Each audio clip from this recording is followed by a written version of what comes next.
Chapter 48 Warding Off Devotees' Calamities. Story of Shivade, Sapatnekar.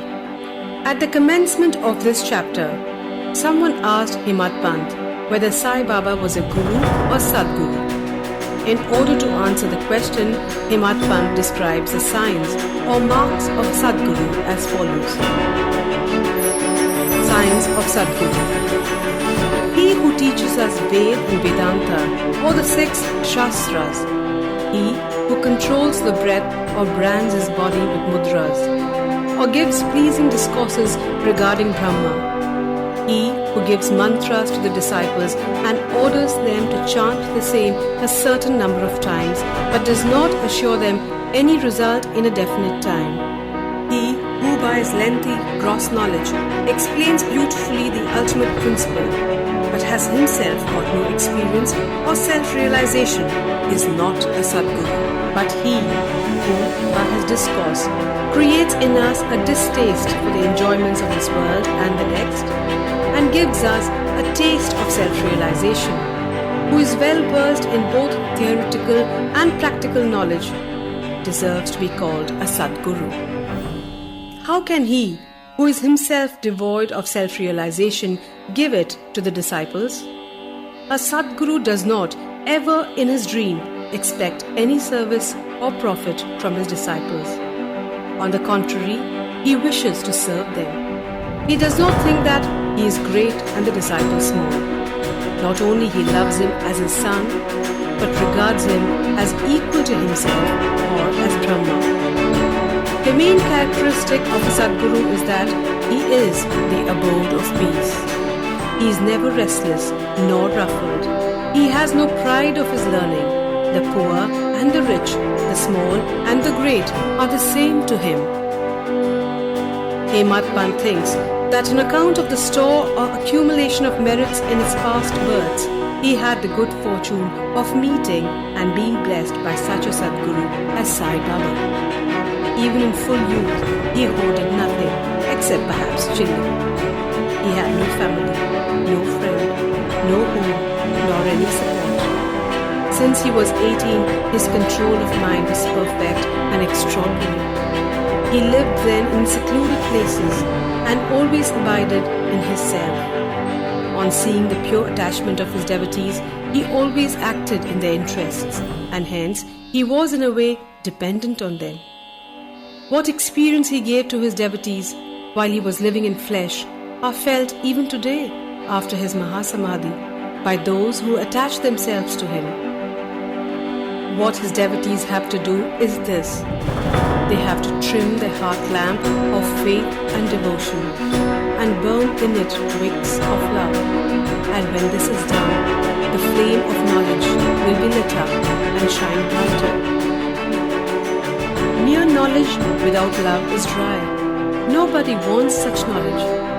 Without love, there is no contentment. So we should have unbroken and unbounded love. How can we praise love?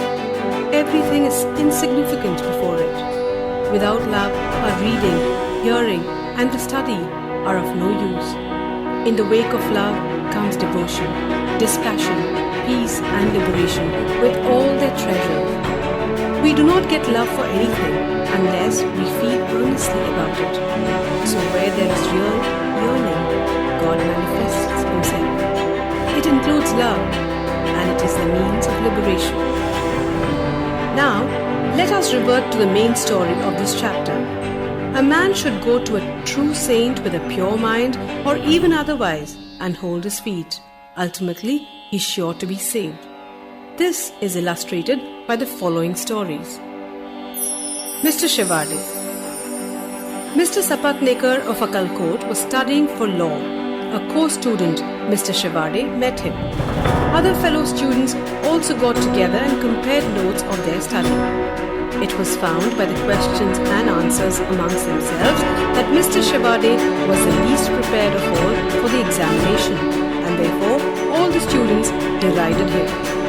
But he said that though he was not prepared, he was sure to pass the examination, as his Sai Baba was there to get him through it successfully. Mr. Sapatnekar was surprised at this remark. He took Mr. Shivade aside and asked him, "Who is this Sai Baba who you praise so much?" He replied, "There lives in a masjid in Shirdi a fakir. He is a great Satpurush. There may be other saints, but this one is unique. Unless there is a great store of merits of one's account, one cannot see him. I fully believe in him, and what he says will never be untrue. He has assured me that I will definitely pass next year, and I'm confident I will get through the final examination by his grace." Mr. Sapatnekar laughed at his friend's confidence and jeered at him and Baba. Sapatnekars. Mr. Sapatnekar passed his examination, settled at Akalkot and practiced as a pleader there. 10 years after this, in 1913, he lost his only son on account of a throat disease. This broke his heart. He sought relief by making a pilgrimage to Pandharpur, Gangapur and other holy places. He got no peace of mind. Then he read Vedanta, which also did not help him. In the meanwhile, he remembered Mr. Shivade's remarks and his faith in Baba, and he thought he too should go to Shirdi and see Baba. He went to Shirdi with his younger brother Pandit Rao and was much pleased to see Baba from a distance. When he went near and prostrated himself and placed a coconut before Baba with feeling of devotion, the latter at once cried out, "Get away!" Sapatnekar hung down his head, moved back and sat aside. He wanted to consult somebody who could advise him how to proceed. Somebody mentioned Bala Shimpi's name. Sapatnekar saw him and sought his help. They bought Baba's photos and came with them to the masjid. Bala Shimpi took a photo in his hand, gave it to Baba and asked him whose photo it was. Baba said this photo was of the yar of him, pointing to Sapatnekar. Saying this, Baba laughed and all others joined. Bala asked Baba the significance of the laugh and beckoned Sapatnekar to come forward and take darshan. When Sapatnekar began to prostrate himself, Baba again cried, "Get out!" Sapatnekar did not know what to do. Then they both joined their hands and sat before Baba praying. Baba finally ordered Sapatnekar to clear out immediately. Both were very sad and dejected. As Baba's order had to be obeyed, Sapatnekar left Shirdi with a heavy heart, praying that he should be allowed to take darshan next time. Mrs. Sapatnekar. 1 year passed. Still, his mind was not at peace.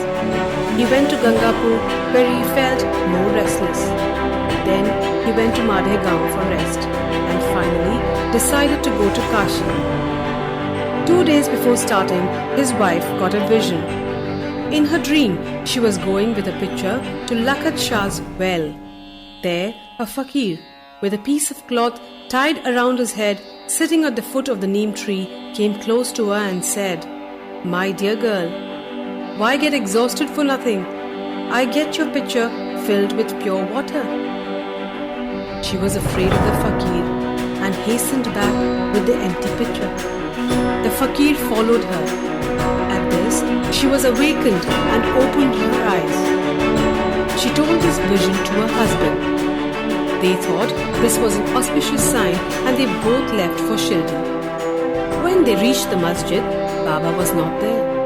He had gone to Lendi. They waited till his return, and when he returned, she was surprised to see the fakir she saw in her vision exactly resembled Baba. She reverentially prostrated herself before Baba and sat down looking at him. On seeing her humility, Baba was much pleased and began to tell a story in his peculiar manner to a third party. He said, "My arms, abdomen and waist are paining for a long time. I took many medicines. The pains did not abate. I got sick of the medicines as they gave me no relief. But I am surprised to see now that all the pains have disappeared at once." Though no name was mentioned, it was the story of Mrs. Sapatnekar herself. Her pains, as described by Baba, left her soon and she was happy. Then Mr. Sapatnekar went ahead to take darshan. He was again welcomed with the former "Get out!" This time he was more penitent and persevering. He said that Baba's displeasure was due to his past deeds and resolved to make amends for the same. He decided to see Baba alone and ask his pardon for his past actions. He placed his head on Baba's feet and Baba placed his hand on him. And Sapatnekar sat stroking Baba's leg. Then a shepherdess came and sat massaging Baba's back. Baba, in his characteristic way, began to tell the story of a Baniya. He related the various vicissitudes of all his life, including the death of his only son. Sapatnekar was surprised to see that the story which Baba related was his own, and he wondered how Baba knew every detail of it. He came to understand that he was omniscient and knew the hearts of all. When this thought crossed his mind, Baba, still addressing the shepherdess and pointing to Sapatnekar, said, "This fellow blames me and charges me with the killing of his son. Do I kill people's children? Why does this fellow come to the masjid and cry? Now I will do this. I will again bring that very child back in his wife's womb." With these words, he placed his blessing hand on his head and comforted him, saying, "These feet are old and holy. You are carefree now. Place entire faith in me and you will soon get your object." Sapatnekar was much moved with emotion. He bathed Baba's feet with his tears and then returned to his residence. Then he made preparations for worship and Naivedya and came with his wife to the masjid. He offered all this to Baba and accepted prasad from him. There was a crowd in the masjid and Sapatnekar went there and saluted Baba again and again. On seeing heads clashing against heads, Baba said to Sapatnekar, "Oh, why do you prostrate yourself now and then? One namaskar offered with love and humility is enough." Then Sapatnekar witnessed that night the Chavadi procession described before. In that procession, Baba looked like a veritable Panduram. At the parting next day, Sapatnekar thought he should first pay 1 rupee as dakshina, and if Baba asked again, instead of saying no, he should pay 1 more, reserving with him sufficient amount as expense for the journey. When he went to the masjid and offered 1 rupee, Baba asked for another, as per his intention. And when it was paid, Baba blessed him, saying, "Take the coconut, put it in the upper fold of your wife's sari, and go away without the least anxiety." He did so, and within a year a son was born to him. And with an infant of 8 months, the couple came to Shirdi, placed him at Baba's feet, and prayed thus, "O Sainath, we do not know how to redeem your obligations. Therefore, we prostrate ourselves before you. Bless us, poor helpless fellows. Henceforth, let your holy feet be our sole refuge.